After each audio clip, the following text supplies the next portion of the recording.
Good morning बच्चों। हम DNA के फंक्शंस के बारे में बात कर रहे थे। मैंने आपको बताया था कि जब डीएनए से डीएनए बनता है तो हम इसको रेप्लिकेशन कहते हैं, और जब डीएनए से आरएनए बनता है तो हम इसको ट्रांसक्रिप्शन या अनुलेखन के नाम से जानते हैं। हमने ये भी डिस्कस किया था कि पूरे के पूरे डीएनए का ट्रांसक्रिप्शन क्यों नहीं होता है, केवल एक छोटे से हिस्से का ट्रांसक्रिप्शन ही क्यों होता है। तो ये आपको पता होना चाहिए कि आपको जब सेल को जिस भी प्रोटीन की ज़रूरत होती है या पॉलीपेप्टाइड की ज़रूरत होती है, तो उस प्रोटीन की इंफॉर्मेशन डीएनए के जिस हिस्से में होती है या जिस सेगमेंट में होती है, केवल उतने से हिस्से का इस्तेमाल करके डीएनए अपना मैसेज कॉपी करता है, और मैसेज जिस फॉर्म में कॉपी करता है उस फॉर्म को मैसेंजर आरएनए के नाम से जानते हैं। तो आरएनए बनता है डीएनए से, और ये प्रोसेस बेसिक प्रोसेस कहलाती है ट्रांसक्रिप्शन। हालांकि आरएनए भी डीएनए से ही बनता है, टीआरएनए भी डीएनए से ही बनता है, लेकिन हम जो बात करने वाले हैं वो बेसिकली डिपेंड करती है एमआरएनए पर। तो हम ये सीखने वाले हैं कि जब किसी सेल को किसी प्रोटीन की जरूरत पड़ती है तो उस प्रोटीन की डिमांड सेल डीएनए से करती है, तो डीएनए के जिस हिस्से में उस प्रोटीन की इन्फॉर्मेशन होती है उस हिस्से का ट्रांसक्रिप्शन होता है, यानी केवल उस हिस्से का इस्तेमाल करके एमआरएनए बनता है। तो इससे एक बात बिल्कुल क्लियर हो जाती है कि डीएनए के पास एक पर्टिकुलर सेगमेंट होना चाहिए जो ये बता सके कि यहाँ तो ट्रांसक्रिप्शन शुरू होना चाहिए और यहाँ पे ट्रांसक्रिप्शन एंड होना चाहिए। अगर अपन एक पर्टिकुलर प्रोटीन की बात कर रहे हैं तो डीएनए के पास ये सुविधा होनी चाहिए जहाँ हमको ये पता लग सके कि इस प्रोटीन के लिए ट्रांसक्रिप्शन इस पॉइंट से शुरू होना चाहिए और इस पॉइंट पे खत्म हो जाना चाहिए। तो ये जो सेगमेंट होता है डीएनए का, जो ये पूरी सूचना देता है कि भाई यहाँ से ट्रांसक्रिप्शन शुरू करो और यहाँ पे ट्रांसक्रिप्शन एंड करो एक पर्टिकुलर प्रोटीन या पॉलीपेप्टाइड के बारे में, उस पर्टिकुलर सेगमेंट को हम ट्रांसक्रिप्शन यूनिट के नाम से जानते हैं। ये हमने पहले भी देखा था। तो ट्रांसक्रिप्शन यूनिट, जैसे ये जो ब्लैक वाला एरिया है, हमने इसको बोला है सिस्ट्रॉन, यानी कि स्ट्रक्चरल जीन। जैसे एग्जांपल के लिए तौर पर मान के चलते हैं कि इंसुलिन का इंफॉर्मेशन इस जगह पर है। मान लीजिए अगर सेल को इंसुलिन चाहिए तो इंसुलिन की इंफॉर्मेशन डीएनए के इस हिस्से पर है, यहाँ पर है। तो इंसुलिन की इंफॉर्मेशन जितने से हिस्से पर है उस हिस्से को हम स्ट्रक्चरल जीन या सिस्ट्रॉन के नाम से जानते हैं। लेकिन अब जहाँ पर इंसुलिन की इंफॉर्मेशन है तो केवल उतना सा एमआरएनए बनना चाहिए ताकि वो बाहर जाके इंसुलिन को बना सके राइबोसोम पर बैठकर। लेकिन प्रॉब्लम ये है कि यहाँ पर इंसुलिन की इंफॉर्मेशन है, इसका मतलब जो मैसेंजर आरएनए बनेगा वो यहाँ से यहाँ तक बनना चाहिए। तो कोई ऐसी चीज होनी चाहिए आपके पास डीएनए के ऊपर जो एंजाइम को ये बता सके कि भाई ट्रांसक्रिप्शन करने के लिए आपको यहाँ से शुरुआत करनी है और यहाँ पर खत्म करना है। तो इसके लिए मैंने आपको बताया था कि डीएनए पर दो साइट्स होती हैं जिसको हम प्रमोटर और टर्मिनेटर रीजन्स के नाम से जानते हैं। प्रमोटर तो होता है कोडिंग स्ट्रैंड के 5th एंड पर, और टर्मिनेटर होता है कोडिंग स्ट्रैंड के 3rd एंड पर। ये कोडिंग और टेम्पलेट स्ट्रैंड क्या होती है ये पिछले वाले लेक्चर में मैं पूरी तरह से स्पेसिफाई कर चुकी हूँ। तो प्रमोटर जो होता है, एक्चुअली प्रमोटर क्या है? प्रमोटर एक न्यूक्लियोटाइड्स का स्पेशल सीक्वेंस होता है जो कि आपको ये बताता है कि भाई यहाँ से ट्रांसक्रिप्शन शुरू होना चाहिए। तो जब भी आरएनए बनाने वाला एंजाइम यानी कि आरएनए पॉलीमरेज आता है तो उसको कैसे पता चलेगा कि मुझको कहाँ से शुरू करना है और कहाँ पे एंड करना है? तो एक्चुअली प्रमोटर वो साइट होती है डीएनए पर जो आरएनए पॉलीमरेज को जुड़ने के लिए अपने साथ जगह देती है। तो जब आरएनए पॉलीमरेज आता है एमआरएनए या दूसरा आरएनए बनाने के लिए तो वो कहाँ आकर बैठेगा? तो जवाब है वो यहाँ पर आकर बैठेगा। प्रमोटर वो हिस्सा होता है डीएनए का कोडिंग स्ट्रैंड पर, वो हिस्सा होता है जो आरएनए पॉलीमरेज एंजाइम का वेलकम करता है, उसको बैठने के लिए जगह देता है। इसी पॉइंट पर आरएनए पॉलीमरेज आकर जुड़ता है, यानी कि आरएनए पॉलीमरेज को पता चल जाता है कि भाई यहाँ से ट्रांसक्रिप्शन शुरू करना है और फिर यहाँ पर ट्रांसक्रिप्शन एंड करना है। तो यही इंपॉर्टेंस होती है प्रमोटर रीजन की और टर्मिनेटर रीजन की। तो प्रमोटर रीजन जो होता है वो कोडिंग स्ट्रैंड, ये देखो ये वाली जो कोडिंग स्ट्रैंड है उसके अपस्ट्रीम होता है, और जो टर्मिनेटर रीजन है वो कोडिंग स्ट्रैंड के डाउनस्ट्रीम होता है, यानी कि पीछे की तरफ होता है। ये जो रेफरेंस पॉइंट हम यूज करते हैं कि प्रमोटर कहाँ होता है और टर्मिनेटर कहाँ होता है, ये हमेशा कोडिंग स्ट्रैंड के कंसर्न में किए जाते हैं। टेम्पलेट स्ट्रैंड कौन सी होती है? ये ऊपर वाली जो टेम्पलेट स्ट्रैंड है यही वो स्ट्रैंड है जिसके अंदर इंफॉर्मेशन है, इंसुलिन की इंफॉर्मेशन है। तो एक्चुअली एमआरएनए कौन से स्ट्रैंड से बनेगा? एमआरएनए को बनाने के लिए डीएनए के कौन से स्ट्रैंड को काम में लिया जाएगा? तो उसका जवाब क्या होगा? एमआरएनए बनाने के लिए डीएनए के इस टेम्पलेट स्ट्रैंड को काम में लिया जाएगा, क्योंकि इसी में इंसुलिन की इंफॉर्मेशन है। तो फिर ये दूसरा स्ट्रैंड क्या है? ये तो केवल इसका कॉम्प्लीमेंट्री स्ट्रैंड है, इसको हम कहते हैं कोडिंग स्ट्रैंड, इसको हम कहते हैं टेम्पलेट स्ट्रैंड। तो ट्रांसक्रिप्शन में डीएनए का केवल एक ही स्ट्रैंड काम में आता है, दोनों स्ट्रैंड काम में नहीं आते हैं, क्योंकि एक ही स्ट्रैंड में पूरी इंफॉर्मेशन होती है, दूसरा स्ट्रैंड तो केवल उसका कॉम्प्लीमेंट्री स्ट्रैंड होता है। बाकी लॉजिकली दोनों स्ट्रैंड का ट्रांसक्रिप्शन क्यों नहीं होता है इसको फिर अपन आगे वाले लेक्चर में क्लियर करेंगे। फिलहाल के लिए हम बात कर रहे हैं ट्रांसक्रिप्शन यूनिट के बारे में। तो ये ट्रांसक्रिप्शन यूनिट के देखो 3 हिस्से हो गए, प्रोमोटर, स्ट्रक्चरल जीन और टर्मिनेटर। प्रोमोटर यानी वो पॉइंट जहां पर आरएनए पॉलीमरेज आकर जुड़ता है और जहां से ट्रांसक्रिप्शन की शुरुआत होती है, और उसके बाद में स्ट्रक्चरल जीन यानी कि एमआरएनए, जिस हिस्से से एमआरएनए बनता है हम उसको सिस्ट्रॉन या स्ट्रक्चरल जीन के नाम से जानते हैं। फिर टर्मिनेटर कौन सा रीजन होता है, ये वो हिस्सा होता है, वो पॉइंट होता है जहां पर आरएनए पॉलीमरेज अपने काम को खत्म कर देता है। यानी ये वो हिस्सा होता है जो ट्रांसक्रिप्शन के कंप्लीशन की सूचना देता है कि भाई यहाँ पर ट्रांसक्रिप्शन अब खत्म हो जाना चाहिए, क्योंकि हमको इतने से हिस्से की ही कॉपी बनानी है, इतने से हिस्से का ही ट्रांसक्रिप्शन करना है। तो अगर बात करें ट्रांसक्रिप्शन यूनिट में बेसिकली कितने सेगमेंट्स होते हैं, तो एक होता है प्रमोटर, एक होता है स्ट्रक्चरल जीन और तीसरा होता है टर्मिनेटर। प्रमोटर, स्ट्रक्चरल जीन और टर्मिनेटर। अब देखो इसमें कुछ एडवांस चीज़ें हैं जिनके हल्का सा मैं आपको जानकारी देने की कोशिश करती हूँ। देखिए प्रमोटर रीजन, ये तो आपको क्लियर हो ही गया है कि जो भी स्ट्रक्चरल जीन होता है, जो भी जीन होता है उसके आगे और पीछे प्रमोटर और टर्मिनेटर रीजन होते हैं। तो कुछ ऐसे स्पेसिफिक प्रमोटर रीजन्स को रिकॉग्नाइज किया गया है साइंटिस्ट के थ्रू। बहुत सारे के बारे में तो हम बात नहीं कर सकते हैं, लेकिन एक्चुअली प्रमोटर रीजन किस टाइप के होते हैं तो उसके बारे में हल्का फुल्का, जैसे कि देखिए सम स्पेसिफिक प्रमोटर रीजन, कुछ जो बहुत ही स्पेशल हैं, जो बहुत ही रिकरेंटली मिलते हैं प्रोकैरियोट्स में भी, यूकैरियोट्स में भी। उन मोस्ट कॉमन प्रमोटर रीजन्स में से एक होता है प्रिब्नोबॉक्स। इसको सबसे पहले प्रिब्नोन देखा था तो हम इसको प्रिब्नोबॉक्स के नाम से जानते हैं। तो अब इस प्रमोटर रीजन में कौन कौन से बेसेस मिलते हैं, तो देखिए TAT, ये 6 बेस पेयर्स लॉन्ग होता है। ये जो छोटा सा हिस्सा है जिसको आप प्रमोटर रीजन कह रहे हैं, इसमें कौन से सीक्वेंस मिलते हैं, कौन से बेस सीक्वेंस मिलते हैं, तो ये TAT। अब ये जो प्रमोटर रीजन है एक्चुअली इसकी पोजीशन क्या होती है, तो एक बार आप ये डायग्राम देखने की कोशिश करें। इसमें ये मैंने ड्रॉ किया है ऊपर टेम्पलेट स्ट्रैंड और नीचे अपने ड्रॉ किया है कोडिंग स्ट्रैंड। तो देखिए अगर मैंने कहा कि ये वो जगह है, ये वो पॉइंट है जहां से ट्रांसक्रिप्शन शुरू होगा, ये पॉइंट, यहां से ट्रांसक्रिप्शन शुरू होगा। तो जिस पॉइंट से ट्रांसक्रिप्शन शुरू होने वाला है उससे पहले की तरफ ही तो होगा प्रमोटर रीजन। अब देखो उससे पहले क्या है, देखो इसको अपने बोला है +1, यानी कि यहाँ से ट्रांसक्रिप्शन शुरू होगा। तो इससे 10 बेस पेयर्स पीछे, 10 बेस पेयर्स पीछे, 5 to 9 यानी लगभग 10 बेस पेयर्स पीछे एक छोटा सा हिस्सा होता है जहां पर स्पेशल टाइप के न्यूक्लियोटाइड्स होते हैं जो थोड़े से रिपीटेटिव टाइप के होते हैं, जैसे कि ये TAT। तो ये जो छोटा सा सीक्वेंस है ये स्टार्ट पॉइंट से कितना पीछे है, ये 10 बेस पेयर्स पीछे है। तो हम इसको क्या बोलेंगे, -10 बेस पेयर्स, ये -10 base pairs from start point. तो जो प्रिब्नोबॉक्स होता है वो प्रोकैरियोटिक डीएनए में जनरली कहाँ मिलता है, जो भी स्टार्ट पॉइंट होता है ट्रांसक्रिप्शन का, जो भी स्टार्ट पॉइंट होता है उससे 10 बेस पेयर्स पीछे, ये -10 बेस पेयर्स पीछे एक छोटा सा सीक्वेंस मिलता है, इसको हम प्रिब्नोबॉक्स कहते हैं। इसमें T और A मेजॉरिटी से होते हैं। अब अगर T और A मेजॉरिटी से होते हैं तो क्या अपन इसको ऐसा कह सकते हैं कि इसमें डबल बॉन्ड मेजॉरिटी से होते हैं, क्योंकि T और A आमने सामने डबल हाइड्रोजन बॉन्ड से जुड़े हुए रहते हैं। तो देखो लॉजिकली इसका महत्व क्या है, लॉजिकली इसका इंपॉर्टेंस ये है कि जब यहाँ पर आरएनए पॉलीमरेज आकर जुड़ेगा, यहाँ पर बैठेगा, तो आरएनए पॉलीमरेज ट्रांसक्रिप्शन करेगा, उसके लिए डीएनए के दोनों स्ट्रैंड्स को अलग होना पड़ेगा। तो यहाँ पर A और T ज्यादा है, इसका मतलब डबल बॉन्ड ज्यादा है, तो डबल बॉन्ड को तोड़ना आसान होता है, वो इजीली खुल जाता है। अगर यहाँ पर C और G ज्यादा होते तो उसमें ट्रिपल बॉन्ड होता, और ट्रिपल बॉन्ड को खोलना डबल बॉन्ड के कंपैरिजन में थोड़ा सा टफ होता है। तो जो प्रोमोटर रीजन होता है इसमें किस चीज की भरमार होती है, T और A, ज्यादा रिपीटेशन किसके होते हैं इसमें, T और A के। T और A का मतलब हुआ डबल हाइड्रोजन बॉन्ड है। तो जो भी प्रोमोटर रीजन होता है उसमें ज्यादातर T और A इसलिए होते हैं क्योंकि वो डबल बॉन्डेड नाइट्रोजनस बेसिस होते हैं, जिनको तोड़ना कंपैरेटिवली आसान होता है और डीएनए के दोनों स्ट्रैंड्स को अलग करना इजी हो जाता है। तो जैसे कि अपने एक प्रिब्नोबॉक्स बनाया, इससे थोड़ा सा और पीछे चले, मतलब स्टार्ट पॉइंट से अगर -35 बेस पेयर्स पीछे चले जाएं हम, यहाँ ये स्टार्ट पॉइंट है, इससे -35 बेस पेयर्स पीछे चले जाएं तो हमको एक और बॉक्स मिलता है, देखो TTGACA।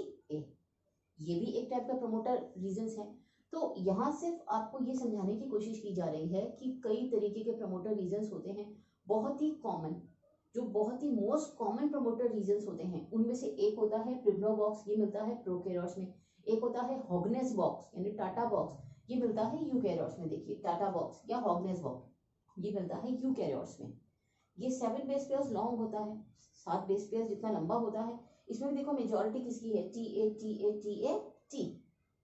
और ये कहाँ मिलता है, ये स्टार्ट पॉइंट से 20 बेस पेयर्स पीछे मिलता है, 20 बेस पेयर्स पीछे। ये रहा स्टार्ट पॉइंट, यहाँ से 20 बेस पेयर्स अगर हम पीछे चले जाएंगे तो एक छोटा सा हिस्सा मिलता है प्रमोटर रीजन के रूप में, जिसको हम हॉगनेस बॉक्स के नाम से जानते हैं। तो 2 टर्म्स आपको याद करनी है। प्रोकैरियोट्स में बहुत ही कॉमन टाइप का प्रमोटर रीजन होता है जिसको हम फिब्रो बॉक्स के नाम से जानते हैं, और यूकैरियोट्स में बहुत ही कॉमन टाइप का प्रमोटर रीजन होता है जिसको हम हॉगनेस बॉक्स के नाम से जानते हैं। इन प्रमोटर रीजन्स में T और A की मेजॉरिटी होती है, डबल बॉन्डेड होते हैं, डबल बॉन्ड्स को तोड़ना कंपैरेटिवली इजी होता है। तो मैसेंजर आरएनए या किसी भी आरएनए को बनाने के लिए, यानी डीएनए से ट्रांसक्रिप्शन के लिए डीएनए को अलग होना पड़ेगा, डीएनए के दोनों स्ट्रैंड्स को अलग होना पड़ेगा, तो कंपैरेटिवली इजी हो जाता है। इसलिए जितने भी आपके प्रमोटर रीजन्स होते हैं उसमें मेजॉरिटी में T और A आपको देखने को मिलते हैं। तो ये था आपका प्रमोटर रीजन के बारे में। आपको क्लियर हो चुका है कि प्रमोटर रीजन वो जगह होती है जहां पर आरएनए पॉलीमरेज आकर बैठता है। अब आरएनए पॉलीमरेज बताने की जरूरत नहीं है, जैसे डीएनए पॉलीमरेज होता है, डीएनए से डीएनए बनाने के लिए आपको डीएनए पॉलीमरेज चाहिए, तो डीएनए से आरएनए बनाने के लिए आपको आरएनए पॉलीमरेज चाहिए। तो RNA polymerase actually main enzyme होता है। जैसे डीएनए पॉलीमरेज रेप्लिकेशन का मेन एंजाइम होता है, ऐसे ही आरएनए पॉलीमरेज ट्रांसक्रिप्शन का मेन एंजाइम होता है। लेकिन देखो इसको हम ऐसे भी तो बोल सकते हैं, DNA dependent RNA polymerase, DNA dependent RNA polymerase. क्यों? क्योंकि इसको काम करने के लिए टेम्पलेट किसकी चाहिए, टेम्पलेट तो इसको डीएनए का ही चाहिए ना। ये डीएनए को एज ए टेम्पलेट इस्तेमाल करता है, डीएनए के इस वाले स्ट्रैंड को एज ए टेम्पलेट इस्तेमाल करता है और फिर उसके ऊपर मैसेंजर आरएनए को बनाता है। तो इसलिए हम इसको बोलते हैं डीएनए डिपेंडेंट आरएनए पॉलीमरेज। तो डीएनए पॉलीमरेज को हम क्या बोलेंगे, हम उसको बोलते हैं डीएनए डिपेंडेंट डीएनए पॉलीमरेज। जो डीएनए से डीएनए बनाता है हम उसको बोलते हैं DNA dependent DNA polymerase. RNA polymerase का एक और कॉमन नेम क्या हो गया, डीएनए डिपेंडेंट आरएनए पॉलीमरेज। तो देखिए ये हमने बात करी है ट्रांसक्रिप्शन यूनिट के बारे में। अपस्ट्रीम और डाउनस्ट्रीम, ये दोनों टर्म्स आपको क्लियर होनी चाहिए। ये हम किसके रेफरेंस में दोनों टर्म्स देते हैं, हम कोडिंग स्ट्रैंड के रेफरेंस में इन दोनों टर्म्स को यूज करते हैं। प्रमोटर और टर्मिनेटर, ये दोनों टर्म्स भी किसके रेफरेंस में दिए जाते हैं, कोडिंग स्ट्रैंड के रेफरेंस में दिए जाते हैं। हालांकि आपको बिल्कुल नहीं भूलना है कि हमारे काम की स्ट्रैंड कौन सी है। हमारे काम की स्ट्रैंड है ये, जिसकी पोलैरिटी होती है 3 to 5। इसमें इंफॉर्मेशन छुपी हुई है और इसी का ट्रांसक्रिप्शन करना है। लेकिन जितने भी रेफरेंस पॉइंट्स होते हैं या जो जितने भी टर्म्स यूज किए जाते हैं वो किसके रेफरेंस में यूज किए जाते हैं, वो कोडिंग स्ट्रैंड के रेफरेंस में यूज किए जाते हैं। इसको हम पिछले लेक्चर में और भी अच्छे से क्लियर कर चुके हैं। तो देखिए ये एक छोटा सा सेक्शन अपना कंप्लीट होता है। अब बात करते हैं कि आरएनए पॉलीमरेज जो आपका एंजाइम है, जो ट्रांसक्रिप्शन का मेन एंजाइम माना जाता है, जिसको आप डीएनए डिपेंडेंट आरएनए पॉलीमरेज के नाम से भी जानते हैं। हमने देखिए आपको याद होगा कि मैंने आपको बताया था कि डीएनए पॉलीमरेज जो होता है वो 7 पॉलीपेप्टाइड से मिलकर बना हुआ एक बहुत ही कमाल का एंजाइम होता है, जो डीएनए से डीएनए बनाता है, न्यूक्लियोटाइड्स को उठाता है, जमाता है, फॉस्फोडाइड से बॉन्ड्स बनाता है। तो कमाल का एंजाइम होता है डीएनए से डीएनए बनाने वाला, जो बहुत ही एक्यूरेसी से काम करता है। इसी तरीके से आरएनए पॉलीमरेज भी बहुत ही एफिशिएंट एंजाइम होता है। आरएनए पॉलीमरेज भी प्रोकैरियोट्स और यूकैरियोट्स में अलग अलग होते हैं। तो अभी जो हम बात करने वाले हैं वो हम बात कर रहे हैं प्रोकैरियोट्स में मिलने वाले आरएनए पॉलीमरेज की। तो प्रोकैरियोट्स में जो आरएनए पॉलीमरेज मिलता है, डेफिनेटली क्योंकि वो एक एंजाइम है, और एंजाइम जितने भी एंजाइम्स होते हैं वो सभी प्रोटीन से मिलकर बने होते हैं। तो प्रोटीन्स आप जानते हैं कि प्रोटीन्स में पॉलीपेप्टाइड चेन्स होती हैं। तो रफली मैं ये कहूंगी कि आरएनए पॉलीमरेज एंजाइम में कुछ 6 पॉलीपेप्टाइड चेन्स होती हैं। देखिएगा कौन कौन सी, बीटा, बीटा डैश और बीटा प्राइम, 2 अल्फा चेन्स, एक ओमेगा और एक सिग्मा। मैं रिपीट कर रही हूँ, इसमें 2 तो होती है अल्फा पॉलीपेप्टाइड चेन, एक होती है बीटा पॉलीपेप्टाइड चेन, एक होती है बीटा प्राइम पॉलीपेप्टाइड चेन, एक होती है ओमेगा। 1 2 3 4 5, ये 5 पॉलीपेप्टाइड चेन मिलकर आरएनए पॉलीमरेज एंजाइम का दिल बनाती है, मेन पार्ट बनाती है।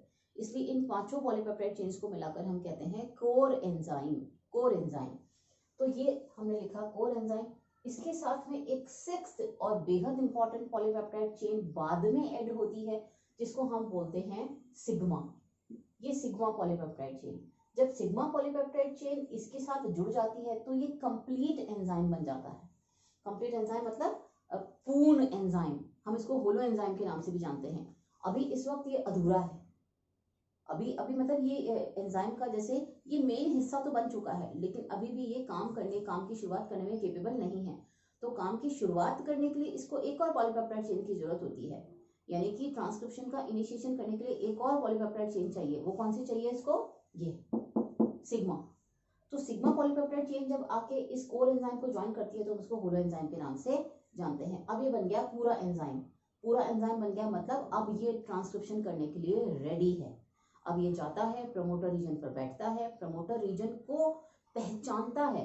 एक्चुअली जो सिग्मा पॉलीपेप्टाइड चेन है इसका काम क्या है? इसका काम है प्रमोटर रीजन को पहचानना, उसको आइडेंटिफाई करना। तो जब ये पॉलीपेप्टाइड चेन प्रमोटर रीजन को पहचान लेती है, उसके साथ जुड़ जाती है, तो जाके पूरा कंप्लीट आरएनए पॉलीमरेज एंजाइम वहां पर जाकर बैठता है और फिर जाके ट्रांसक्रिप्शन की शुरुआत होती है। तो ट्रांसक्रिप्शन की शुरुआत होने के लिए कोर एंजाइम किसी काम का नहीं है जब तक कि उसके साथ सिग्मा पॉलीपेप्टाइड चेन आकर जुड़ नहीं जाती है, क्योंकि यही वो चेन है जो प्रमोटर रीजन को रिकॉग्नाइज करती है। तभी जाके एंजाइम पूरा होता है और इसको पहचान हो पाती है कि कहाँ किस पॉइंट से ट्रांसक्रिप्शन को शुरू करना है।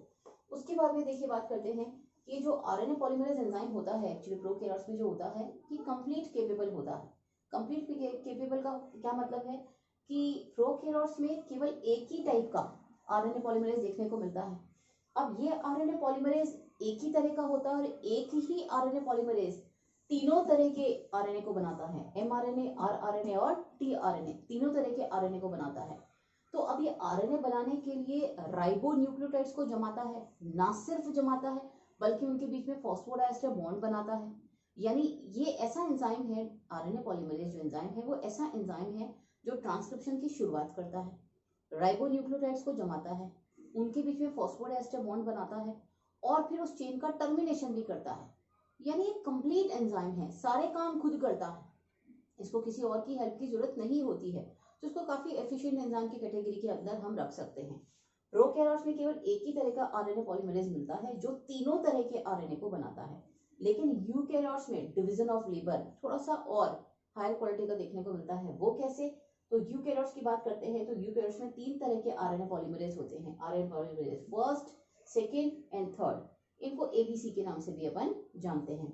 आरएनए पॉलीमरेज जो फर्स्ट होता है वो आरआरएनए को बनाता है। आपको पता ही होगा कि आरआरएनए कहाँ काम आता है, वो राइबोसोम को बनाने के लिए काम आता है। तो आरआरएनए में कौन कौन से आरएनए होते हैं? आपको याद होगा 28S आरएनए होता है, 18S आरएनए होता है, 5.8S होता है और 5S आरएनए होता है। तो आरएनए पॉलीमरेज फर्स्ट का काम क्या है? ये आरआरएनए बनाता है। कौन कौन से? 28S, 18S और 5.8S। फिर ये आरएनए क्या करते हैं? ये राइबोसोम की छोटी और बड़ी सब यूनिट्स को बनाने का काम करते हैं। फिर बात करते हैं आरएनए पॉलीमरेज सेकंड की। ये क्या बनाता है? ये मैसेंजर आरएनए बनाता है।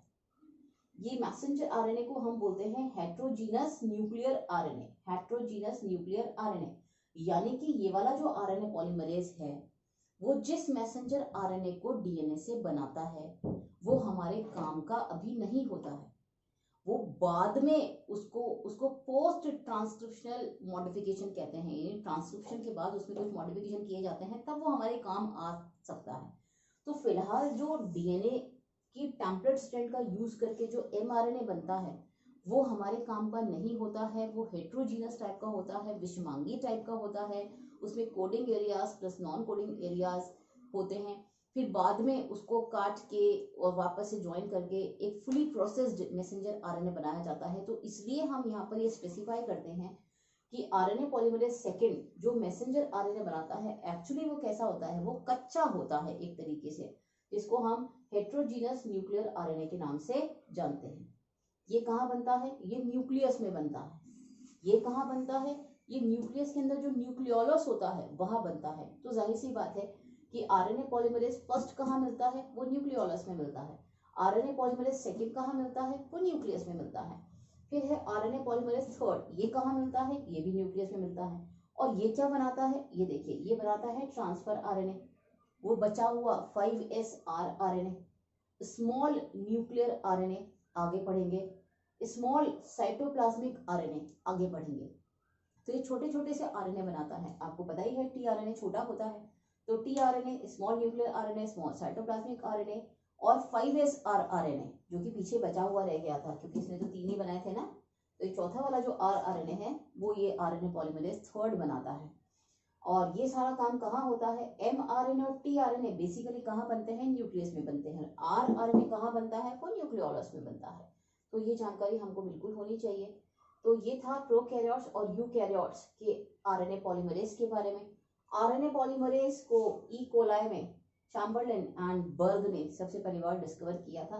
हमने जो स्ट्रक्चर बनाई है, जो स्ट्रक्चर डिस्कस करी है, ये प्रोकैरियोटिक आरएनए पॉलीमरेज की है जो कि फुली केपेबल टाइप का होता है, डिपोजिशन करता है यानी कि इनिशिएशन भी करता है, इलोंगेशन भी करता है और टर्मिनेशन भी करता है। तीनों ही स्टेप्स अकेला आरएनए पॉलीमरेज कर लेता है प्रोकैरियोट वाला, तो इसको काफी एफिशिएंट एंजाइम के नाम से हम जानते हैं। अब देखिए बात करते हैं कि ये हो गया कि आरएनए पॉलीमरेज एंजाइम कैसा होता है, हमने ये भी पढ़ लिया कि ट्रांसक्रिप्शन यूनिट क्या होती है, प्रमोटर, टर्मिनेटर। हम एक बेसिक टर्मिनोलॉजी पढ़ चुके हैं जो कि ट्रांसक्रिप्शन से पहले रिक्वायर्ड है। तो ट्रांसक्रिप्शन को समझने से पहले, ट्रांसक्रिप्शन का जो प्रोसेस होता है उस तक जाने से पहले हम एक छोटा सा पॉइंट और डिस्कस करते हैं ताकि ट्रांसक्रिप्शन समझना हमारे लिए आसान हो जाए। वो है जीन। एक्चुअली जीन किसे कहते हैं, जीन क्या होता है और जीन की कौन सी यूनिट्स होती हैं, हल्का फुल्का हम उसको डिस्कस करने की कोशिश करते हैं। ये देखिएगा एक्चुअली जीन हम किसे कहें, तो पहले इस पे बात करते हैं। जैसे मैंने कहा कि भाई डीएनए के पास सारी इंफॉर्मेशन होती है, किसी भी कैरेक्टर के बारे में जितनी भी इंफॉर्मेशन होती है वो सारे डीएनए के पास होती है। तो जैसे हमने ये डीएनए ड्रॉ किया, अब डीएनए पर मैंने कहा कि ये जो सेगमेंट है, इस सेगमेंट के अंदर ये जो पर्टिकुलर सेगमेंट अपने ड्रॉ किया है, इस सेगमेंट के अंदर इंसुलिन की इंफॉर्मेशन है। तो ये जो सेगमेंट है हमने इसको बोला इंसुलिन का जीन। अब अगर मान लीजिए सेल को इंसुलिन चाहिए तो सेल किसका गेट नॉक करेगी, वो न्यूक्लियस का गेट नॉक करेगी कि भाई मुझको इंसुलिन चाहिए, मुझे इंसुलिन बना के दीजिए। तो डीएनए का कौन सा हिस्सा एक्टिव हो जाएगा जिसके अंदर इंसुलिन की इंफॉर्मेशन है, तो माना कि ये वाला हिस्सा एक्टिव हो गया, तो क्या हम कहें कि इंसुलिन वाला जीन एक्टिव हो गया। जब इंसुलिन वाला जीन एक्टिव हो गया तो इंसुलिन की इंफॉर्मेशन को एमआरएनए के रूप में कॉपी किया जाएगा, क्योंकि डीएनए तो साइटोप्लाज्म में जाके इंसुलिन बनाने से रहा। तो डीएनए अपना काम किसके मीडिएशन से करवाता है, एमआरएनए की मीडिएशन से करवाता है। तो जाहिर सी बात है जब सेल की तरफ से रिक्वायरमेंट आती है कि मुझे इंसुलिन चाहिए, तो इंसुलिन वाला जो हिस्सा है वो एक्टिव हो गया। अब जब इंसुलिन वाला हिस्सा एक्टिव हो गया तो माना कि ये टेम्पलेट स्ट्रैंड है, तो इस टेम्पलेट स्ट्रैंड का इस्तेमाल करके सेल ने क्या बनाया, न्यूक्लियस के अंदर डीएनए ने क्या बनाया, डीएनए ने क्या बनाया, डीएनए ने बनाया एमआरएनए। अब यहाँ पर जो इंसुलिन की इंफॉर्मेशन थी वो एमआरएनए के पास में आ गई। अब ये एमआरएनए कहाँ जाएगा, ये एमआरएनए जाएगा राइबोसोम के ऊपर, और राइबोसोम के ऊपर जाकर अब ये क्या बनाने वाला है, ये एमआरएनए बनाएगा इंसुलिन, इंसुलिन नाम का प्रोटीन बनाएगा। तो अब देखिए ये बात बिल्कुल ही अच्छे से समझ में आ जाती है कि इंफॉर्मेशन तो डीएनए के पास है, लेकिन इस इंफॉर्मेशन का एक्सप्रेशन करने की जो ताकत है वो किसके पास है, वो तो एमआरएनए के पास है ना।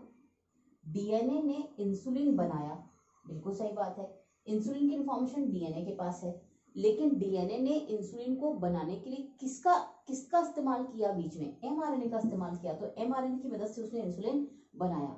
तो क्या मैं हम कहें कि जब इंसुलिन बन जाता है तो क्या इसको ऐसे कहा जा सकता है कि डीएनए का ये जो हिस्सा था यानी इंसुलिन का जीन था वो एक्सप्रेस हुआ इंसुलिन के रूप में, क्योंकि अगर इंसुलिन बनता ही नहीं, अगर बन ही नहीं पाता तो इस जीन का एक्सप्रेशन कैसे समझ आता, भाई ये जीन काम कर रहा है कि नहीं कर रहा है, वो तो तभी साबित होगा ना जब सेल के अंदर इंसुलिन बनेगा। अगर इंसुलिन बन रहा है इसका मतलब हम कहेंगे कि इंसुलिन का जीन अपने आप को एक्सप्रेस कर सकता है, और अगर इंसुलिन नहीं बन पा रहा है तो हम कहेंगे कि इंसुलिन का जीन खराब हो चुका है क्योंकि वो अपने आप को एक्सप्रेस नहीं कर पा रहा है। तो एक्चुअली ये क्या है, जीन को हम कहते हैं, जीन को एक्चुअली जो टर्म होती है जीन को हम कहते हैं फंक्शनल यूनिट ऑफ इनहेरिटेंस। भाई ये तो क्या है, डीएनए तो क्या है, स्टोरेज, ये तो हार्ड डिस्क है, इसके अंदर तो आपने इंफॉर्मेशन को स्टोर किया हुआ है, लेकिन अब जो स्टोर्ड इन्फॉर्मेशन है वो कैरेक्टर्स के रूप में आपको दिख रही है। आपकी नाक छोटी है कि लंबी है, आंखें ब्लैक है कि ब्राउन है कि ब्लू है, बाल कैसे हैं, स्किन कैसी है, ये सब कुछ, ये सारे कैरेक्टर्स हैं। और ये कैरेक्टर्स कैसे आपको दिखते हैं, जब कोई जीन अपने आप को एक्सप्रेस करता है। अगर इंसुलिन बन गया तो ठीक है ना, आपकी बॉडी में ग्लूकोज का रेगुलेशन होता रहेगा। और अगर मान लीजिए इंसुलिन बनना बंद हो गया तो आपको डायबिटीज हो जाएगी ना, तो आपको पता चल जाएगा कि इंसुलिन का जीन खराब हो चुका है, उसने इंसुलिन बनाना बंद कर दिया है।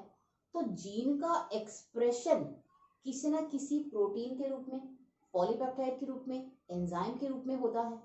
फिर वो जो एंजाइम्स होते हैं वो अलग अलग तरह की मेटाबॉलिक रिएक्शंस करते हैं, जिनके परिणाम हमको अपने कैरेक्टर्स के रूप में नजर आते हैं, कि बाल हमारे काले होते हैं, कि ब्राउन हो जाते हैं, कि आंखें हमारी ब्लू हो जाती हैं। तो उन केमिकल रिएक्शंस का जो परिणाम होता है वो हमारे कैरेक्टर्स के रूप में नजर आता है। इसलिए हम जीन को फंक्शनल यूनिट कहते हैं, इनहेरिटेंस की फंक्शनल यूनिट कहते हैं। इनहेरिटेंस मतलब आप जानते हैं, एक पीढ़ी से दूसरी पीढ़ी में सारे के सारे कैरेक्टर्स जाते हैं। इंसान का बच्चा इंसान जैसा दिखता है, खरगोश का बच्चा खरगोश के जैसा ही दिखता है। तो कैसे कैरेक्टर्स एक से दूसरी पीढ़ी में जाते हैं, कैरेक्टर्स एक से दूसरी पीढ़ी में जाते हैं, कैरेक्टर्स को ले जाने का काम कर कौन रहा है? जीन ही तो कर रहा है। अगर जीन काम करना बंद कर दे तो क्या कैरेक्टर्स जा पाएंगे? नहीं जा पाएंगे। तो इसलिए हम जीन को फंक्शनल यूनिट ऑफ इनहेरिटेंस के नाम से जानते हैं। तो ये तो हुआ सबसे मेजर पॉइंट कि हम इसको फंक्शनल यूनिट ऑफ इनहेरिटेंस के नाम से जानते हैं। अब आगे बात करते हैं। अब बात करते हैं कि जीन की भी कई सारी यूनिट्स होती हैं, जैसे कि ये आपको क्लियर होगा। अब इसको तो हमने बोल दिया कि भाई जीन के पास जो इंफॉर्मेशन है वो इंफॉर्मेशन कैरेक्टर्स के रूप में, एंजाइम्स के रूप में, प्रोटीन के रूप में एक्सप्रेस होती है। तो हमने जीन को बोल दिया कि जीन ही तो वो होता है जो एक से दूसरी पीढ़ी में कैरेक्टर्स को लेके जाता है, इंफॉर्मेशन को लेके जाता है। तो जीन को हमने फंक्शन यूनिट ऑफ इनहेरिटेंस के नाम से जान दिया। अब हमने बोला कि भाई ये रहा जीन, ये रहा जीन। आपको अभी अभी मैंने बताया था कि इस जीन में ये वाला हिस्सा प्रमोटर कहलाता है, ये वाला हिस्सा टर्मिनेटर कहलाता है। यहाँ पे स्टार्ट होता है, यहाँ पे एंड होता है। लेकिन इंसुलिन की इंफॉर्मेशन कहाँ होती है? तो अभी अभी हमने ऊपर पढ़ा ही था कि इंसुलिन की इंफॉर्मेशन इस हिस्से में होती है, ये वाला। ये देखिएगा, ये अपन एक बार इसको यहाँ से हटा देते हैं, अब आप बेहतर समझ पाएंगे। अगर आपसे पूछा जाए कि इंसुलिन की इंफॉर्मेशन कहाँ है, तो इंसुलिन की इंफॉर्मेशन तो केवल यहाँ है, इतने से हिस्से में। क्या यहाँ पे इंसुलिन की इंफॉर्मेशन है? नहीं। क्या यहाँ पे है? नहीं। तो ये क्या हिस्सा है? ये तो वो पॉइंट है जहां से आरएनए पॉलीमरेज को पता चलता है कि भाई कहाँ से शुरू करना है और कहाँ पे खत्म करना है। तो एक्चुअली इंसुलिन की इंफॉर्मेशन कहाँ है? इंसुलिन की इंफॉर्मेशन इस वाले हिस्से में जो नजर आ रहा है। तो इस वाला, ये वाला जो हिस्सा है किसी भी जीन का, वो हिस्सा जिसमें एक्चुअल इंफॉर्मेशन होती है, जिसमें किसी भी चीज की, किसी भी प्रोटीन या पॉलीपेप्टाइड की एक्चुअल इंफॉर्मेशन होती है, हम उसको सिस्ट्रॉन के नाम से जानते हैं, सिस्ट्रॉन के नाम से जानते हैं। ये है सिस्ट्रॉन। तो ये तो जीन की भी यूनिट हो गई ना, जीन तो यहाँ से यहाँ तक है। जीन में तो प्रमोटर रीजन भी आता है, टर्मिनेटर रीजन भी आता है, सिस्ट्रॉन भी आता है। तो सिस्ट्रॉन क्या है? सिस्ट्रॉन तो जीन का हिस्सा हुआ ना, जीन की यूनिट हुआ। इसलिए हमने सिस्ट्रॉन को क्या बोला? Functional unit of gene. भाई जीन क्या है? जीन तो एक्चुअली डीएनए की फंक्शनल यूनिट है, जो कि काम करता है, जो कैरेक्टर्स को एक से दूसरी जगह लेके जाता है, एक से दूसरी पीढ़ी में लेके जाता है। तो जीन तो हुआ फंक्शनल यूनिट ऑफ इनहेरिटेंस। लेकिन सिस्ट्रॉन क्या हुआ? सिस्ट्रॉन हुआ functional unit of gene. Actually information gene के जिस हिस्से में होती है, हम उसी को सिस्ट्रॉन के नाम से जानते हैं। अब यहाँ हम दो शब्द काम में लेते हैं। एक तो हम बोलते हैं मोनोसिस्ट्रॉनिक और एक हम बोलते हैं पॉलीसिस्ट्रॉनिक। दोनों में क्या डिफरेंस है? मोनोसिस्ट्रॉनिक मतलब जब इस सिस्ट्रॉन में केवल एक पॉलीपेप्टाइड की इंफॉर्मेशन है तो हमने इसको बोल दिया मोनोसिस्ट्रॉनिक जीन। जब इस सिस्ट्रॉन में मोर देन वन पॉलीपेप्टाइड की इंफॉर्मेशन है तो हमने इसको बोल दिया पॉलीसिस्ट्रॉनिक। यानी कि जब सिस्ट्रॉन से, इससे केवल एक पॉलीपेप्टाइड बनता है तो हमने इसको बोल दिया मोनोसिस्ट्रॉनिक। जब इस वाले हिस्से से एक से ज्यादा पॉलीपेप्टाइड बन सकते हैं तो हमने इसको बोल दिया पॉलीसिस्ट्रॉनिक। अब देखें, मोनोसिस्ट्रॉनिक देखने में मिलता है यूकैरियोट्स में और पॉलीसिस्ट्रॉनिक पाया जाता है प्रोकैरियोट्स में। इसमें ज्यादा खुश होने की जरूरत नहीं है कि क्या प्रोकैरियोट्स हमसे ज्यादा स्मार्ट होते हैं, एडवांस होते हैं, ऐसा बिल्कुल नहीं।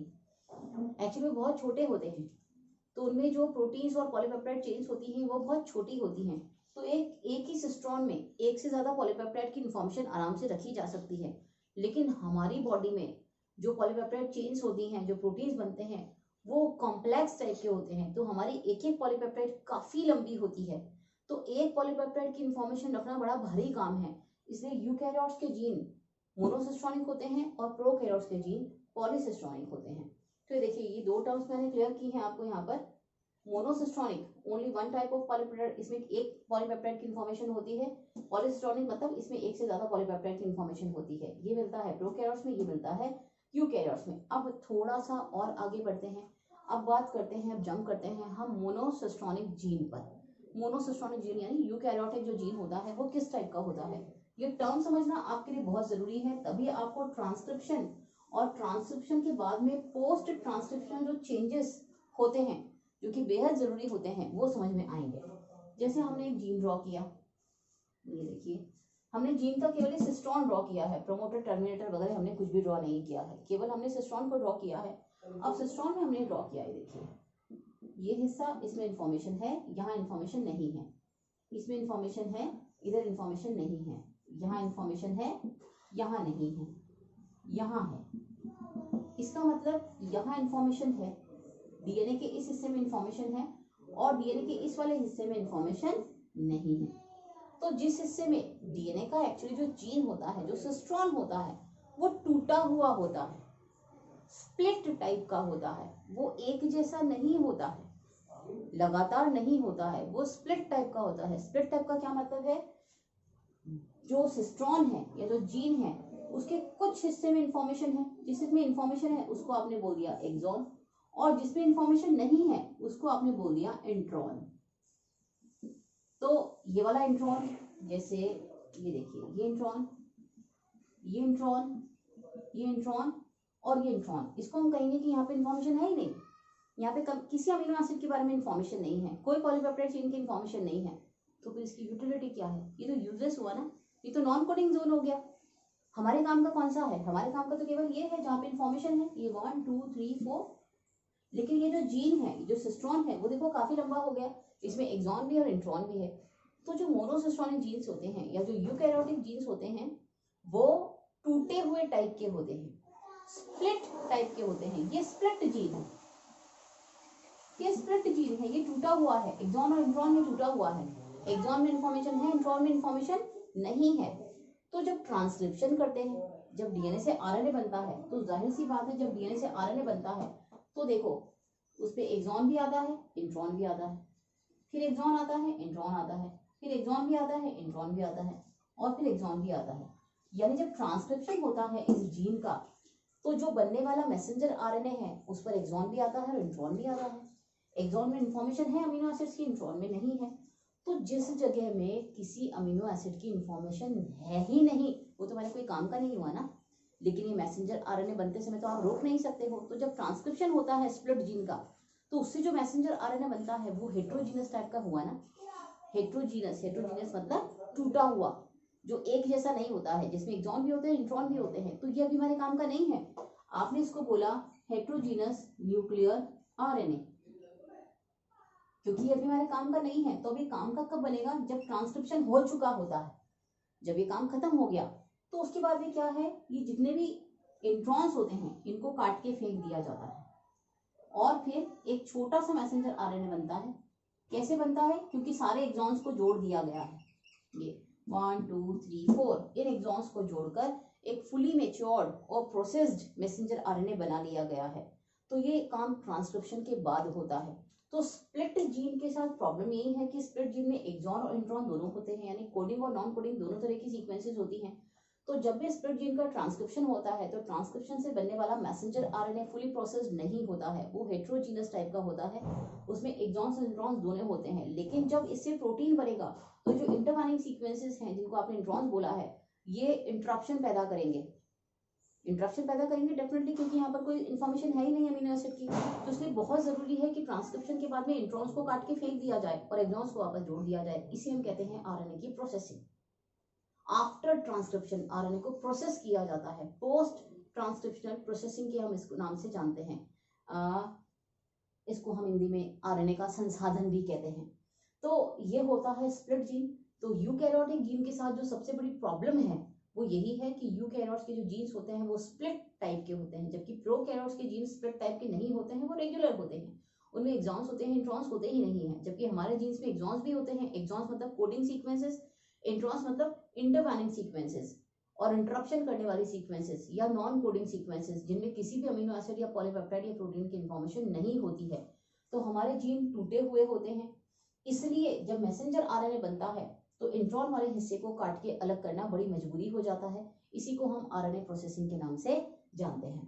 तो ये हमारा एक कंसेप्ट और क्लियर होता है कि स्प्लिट जीन्स क्या होते हैं और स्प्लिट जीन से बनने वाला messenger RNA heterogeneous nuclear RNA क्यों कहलाता है, हेट्रोजीनस न्यूक्लियर आरएनए की प्रोसेसिंग करना क्यों जरूरी होता है। तो ये कुछ बेसिक्स अपन ने समझने की कोशिश करी है। अब उम्मीद करती हूँ कि आपको एक जो बेसिक आइडिया है ट्रांसक्रिप्शन से पहले वाला वो सब कुछ आपको मिल गया है। अब हम ट्रांसक्रिप्शन पढ़ सकते हैं कि एक्चुअली ट्रांसक्रिप्शन क्या होता है, कैसे ये प्रोसेस होता है, इसका मैकेनिज्म क्या है, कौन कौन से स्टेप्स होते हैं। तो इसके बाद में हम शुरू करते हैं प्रोसेस ऑफ ट्रांसक्रिप्शन।